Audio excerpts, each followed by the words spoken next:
इस कहानी की शुरुआत एक ऐसी वर्टिकल प्रिजन से होती है जहां सैकड़ों फ्लोर्स हैं, लेकिन खाने का सिर्फ एक ही प्लेटफॉर्म है। यह प्लेटफॉर्म सबसे ऊपर से भरकर नीचे आता है। ऊपर रहने वाले लोग जितना चाहें खा सकते हैं, खाना खराब कर सकते हैं और बाकी नीचे भेज देते हैं। नीचे पहुंचते पहुंचते हालत ऐसी हो जाती है कि कई प्रिजनर्स को खाने का एक टुकड़ा भी नहीं मिलता। यहाँ हर फ्लोर पर 2 लोग रहते हैं और हर 30 दिन बाद उनकी जगह बदल दी जाती है। आज कोई ऊपर है तो अगले महीने बहुत नीचे भी जा सकता है, लेकिन इसके बावजूद हर कोई सिर्फ अपने बारे में सोचता है। इसी जगह पर गोरेंग नाम का एक आदमी अपनी मर्जी से 6 महीने बिताने आता है। उसे लगता है कि यहाँ रहकर उसकी सिगरेट की लत छूट जाएगी और बाहर निकलने पर उसे एक डिप्लोमा भी मिल जाएगा। मगर आंख खुलने के कुछ ही देर बाद उसे समझ आ जाता है कि उसने जिस जगह को एक आसान चैलेंज समझा था, वह असल में इंसानों की भूख और उनके व्यवहार का सबसे खतरनाक एक्सपेरिमेंट है। गोरेंग की आंख एक कंक्रीट के कमरे में खुलती है। कमरे के बीचों बीच एक बड़ा चौकोर होल था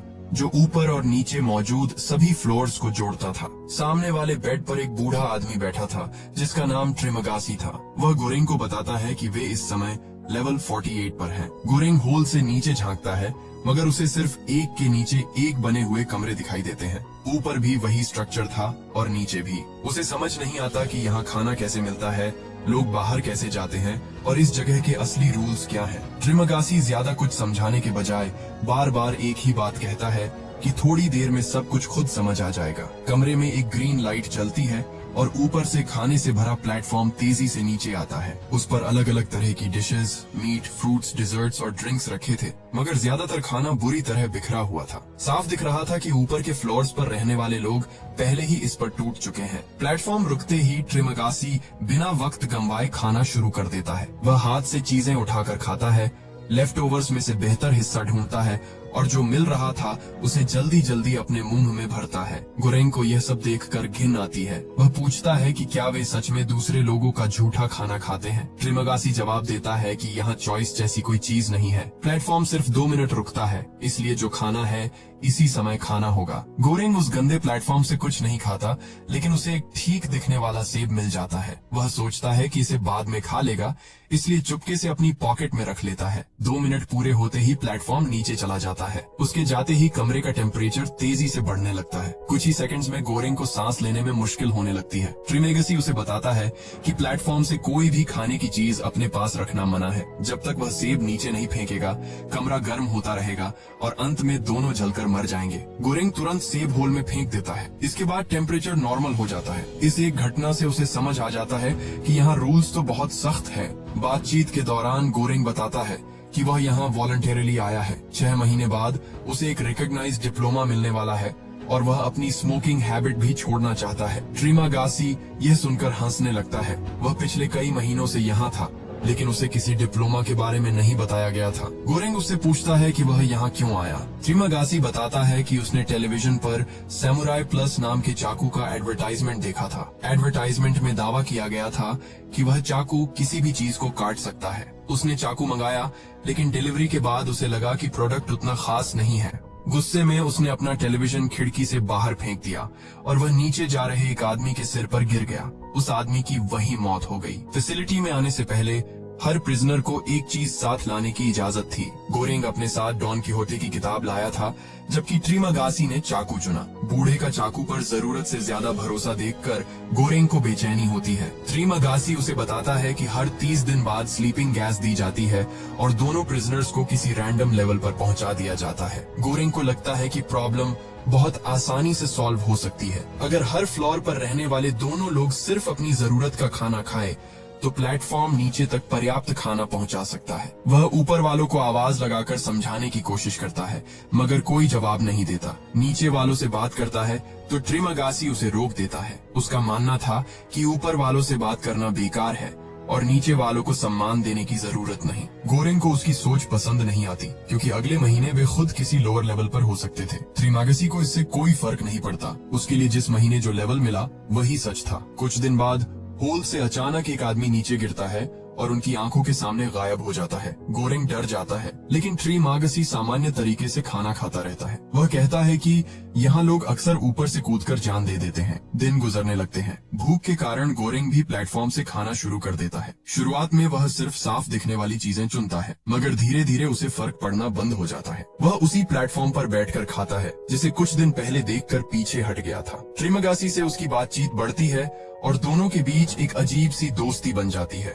एक दिन प्लेटफॉर्म पर मिहारू नाम की एक घायल औरत नीचे आती है। उसके कपड़ों पर खून था और शरीर पर कई चोटें थीं। गोरेंग उसकी मदद करना चाहता है, लेकिन ट्रीमागासी बताता है कि मिहारू हर महीने प्लेटफॉर्म पर बैठकर नीचे जाती है। वह दावा करती है कि उसका बच्चा इसी फैसिलिटी में कहीं है और उसे ढूंढने के लिए हर लेवल पर जाती रहती है। ट्रीमागासी के अनुसार मिहारू अपने रास्ते में आने वाले लोगों को मार देती है। प्लेटफॉर्म उनके लेवल से नीचे जाता है तो अगले फ्लोर के 2 आदमी मिहारू को पकड़ने की कोशिश करते हैं। गोरेंग ऊपर से चिल्लाता है, मगर मिहारू अकेले ही दोनों से लड़ती है और उन्हें मारकर प्लेटफॉर्म पर वापस चढ़ जाती है। इसके बाद वह और नीचे चली जाती है। गोरेंग को समझ नहीं आता कि वह सच में अपने बच्चे को ढूंढ रही है या इस जगह ने उसकी मानसिक हालत खराब कर दी है। महीने का आखिरी दिन आता है। ट्रीमागासी बताता है कि अगली सुबह वे किसी और लेवल पर होंगे। रात में कमरे में गैस छोड़ी जाती है और दोनों बेहोश हो जाते हैं। जब गोरेंग की आंख खुलती है तो उसका पूरा शरीर बेड से बंधा हुआ था। सामने ट्रीमागासी बैठा था और इस बार वे लेवल 1 से 71 पर थे।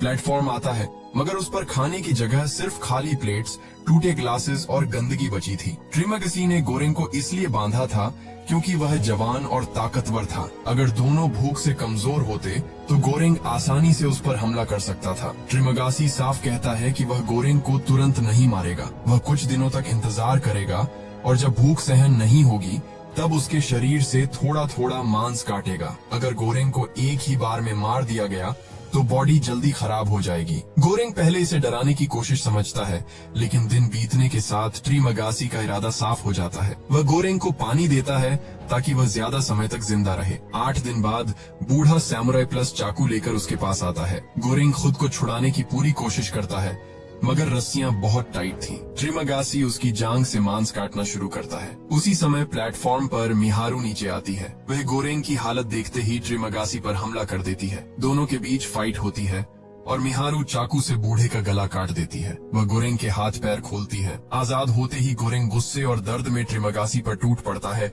और उसी के चाकू से उसे कई बार मारता है। कुछ देर बाद कमजोरी की वजह से वह बेहोश हो जाता है। आंख खुलने पर मिहारू ने उसकी जांघ के वूंड पर कपड़ा बांध दिया था। ट्रीमागासी मर चुका था और अब वही आदमी गोरेंग के लिए अगले कई दिनों का खाना था। पहले वह उसके शरीर का मांस खाने से इनकार करता है, लेकिन भूख के सामने उसका रेजिस्टेंस टूट जाता है। मिहारू कुछ समय तक उसके साथ रहती है। गोरेंग उससे उसके बच्चे के बारे में पूछता है, मगर वह कोई साफ जवाब नहीं देती। अगले प्लेटफॉर्म के आते ही वह फिर नीचे चली जाती है। गोरेंग लेवल 171 पर अकेला रह जाता है। ट्रीमागासी की बॉडी ही उसे बाकी महीने जिंदा रखती है। इस दौरान उसे बूढ़े की हेलुसिनेशंस होने लगती है। ट्रीमागासी असल में वहाँ नहीं था, लेकिन गिल्ट और हंगर की वजह से गोरेंग को उसकी आवाज सुनाई देती थी। वह कभी गोरेंग का मजाक उड़ाता और कभी याद दिलाता कि अब दोनों में ज्यादा फर्क नहीं बचा। गोरेंग समझता था कि यह सिर्फ उसके दिमाग का खेल है, फिर भी वह उन आवाजों से बच नहीं पाता। 30 दिन पूरे होते हैं और दोबारा गैस छोड़ दी जाती है। इस बार गोरेंग की आंख लेवल 33 पर खुलती है। उसके सामने इमोग्वीरी नाम की औरत थी, जिसके साथ रामसीस डू नाम का कुत्ता भी था। गोरेंग उसे पहचान लेता है। फैसिलिटी में आने से पहले इमोग्वीरी ने ही उसका इंटरव्यू लिया था।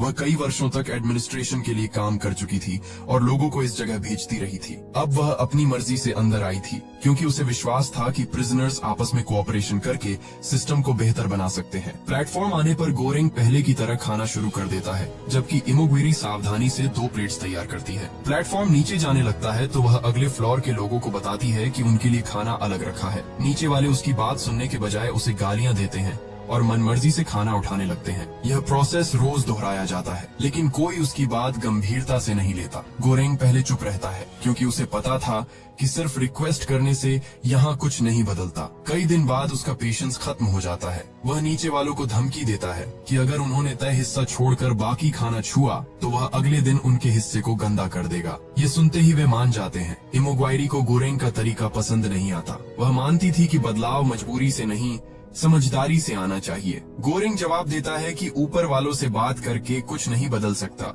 क्योंकि उनके पास पहले ही खाना है। दबाव सिर्फ उन पर काम करता है जो हमसे नीचे है। कुछ दिन बाद प्लेटफॉर्म पर मिहारू बेहोश हालत में आती है। उसके शरीर पर फिर से चोटें थीं। गोरेंग उसे बेड पर लिटाकर उसके वुंड साफ करता है। रामसीस ठोना प्लेटफॉर्म से चिकन का एक टुकड़ा उठा लेता है, जिससे कमरे का टेम्परेचर तेजी से गिरने थी। गोरेंग तुरंत वह टुकड़ा नीचे फेंक देता है और कमरे का टेम्परेचर नॉर्मल हो जाता है। रात में मिहारू और इमोगिरी के बीच लड़ाई की आवाज सुनकर गोरेंग की आंख खुलती है। वह दोनों को अलग करता है, लेकिन कुछ देर बाद उसे पता चलता है कि मिहारू ने रामसीस डो को मार दिया है। अपने कुत्ते की मौत देखकर इमोगिरी पूरी तरह टूट जाती है। रामसीस डो ही इस जगह पर उसका एकमात्र साथी था। अगली सुबह मिहारू बिना कुछ बताए प्लेटफॉर्म पर बैठती है और दोबारा नीचे चली जाती है। वह गोरेंग को बताती है कि उसे टर्मिनल कैंसर है और उसके पास ज्यादा समय नहीं बचा। इसी वजह से उसने आखिरी बार अंदर आकर स्पॉन्टेनियस सॉलिडेरिटी साबित करने की कोशिश की थी। महीना खत्म होने के बाद दोनों फिर बेहोश किए जाते हैं। गोरेंग की आंख इस बार लेवल 202 पर खुलती है। इमोगिरी पहले से जाग चुकी थी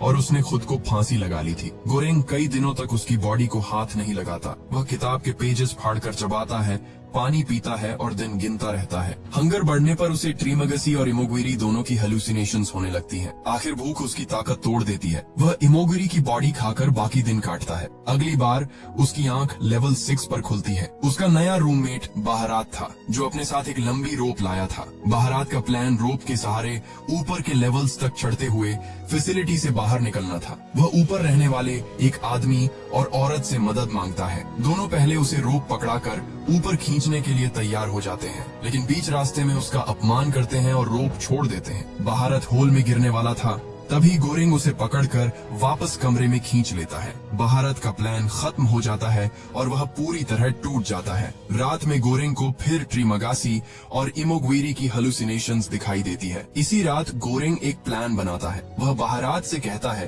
कि प्लेटफॉर्म पर बैठकर नीचे जाएंगे, लेकिन प्लेटफॉर्म के बॉटम तक पहुंचकर वे दो काम कर सकते थे। पहला, उन लोगों तक खाना पहुंचाना जिन्हें कभी कुछ नहीं मिलता। दूसरा, प्लेटफॉर्म के वापस ऊपर जाने पर एडमिनिस्ट्रेशन को कोई मैसेज भेजना। बहरात कुछ सोचने के बाद तैयार हो जाता है। दोनों बेड्स के मेटल फ्रेम्स तोड़कर मजबूत रॉड्स बनाते हैं और अगले दिन प्लेटफॉर्म पर चढ़ जाते हैं। शुरुआती फ्लोर्स पर प्लेंटी ऑफ फूड था। गोरेंग और बहरात घोषणा करते हैं कि लेवल 50 तक किसी को खाना नहीं मिलेगा, क्योंकि इन लोगों ने पिछले दिन भरपेट खाया था। कई प्रिजनर्स उनकी बात सुनते ही हमला करने की कोशिश करते हैं। दोनों रॉड से उन्हें रोकते हैं। कुछ लेवल्स पर वे पहले समझाते हैं, लेकिन जहां लोग बात नहीं मानते वहां फोर्स इस्तेमाल करना पड़ता है। अगर इतनी भूख और केओस के बाद भी ये डिजर्ट बिना छुए वापस ऊपर पहुंचता है, तो एडमिनिस्ट्रेशन समझेगा कि प्रिजनर्स ने जानबूझकर इसे बचाया है। लेवल 50 के बाद वे खाना बांटना शुरू करते हैं, क्योंकि यहाँ तक पहुँचते पहुँचते प्रिजनर्स कई दिनों से ठीक से नहीं खाए थे। एक कमरे में एक कमजोर बूढ़ा